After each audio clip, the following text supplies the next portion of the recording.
The role of hormones involved in the male and female reproductive system. Gland.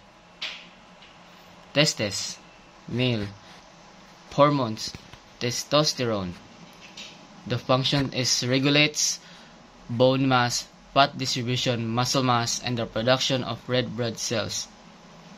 Ovaries. Female. Types of hormones. Estrogen. Regulates a woman's reproductive system and sexual development. Prolactin. Regulates breast tissue development and milk production. Pituitary.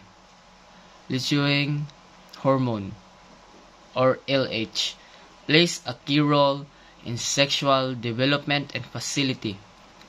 Follicate stimulating hormone, also known as FSH, helps with sexual development and reproductive in both males and females.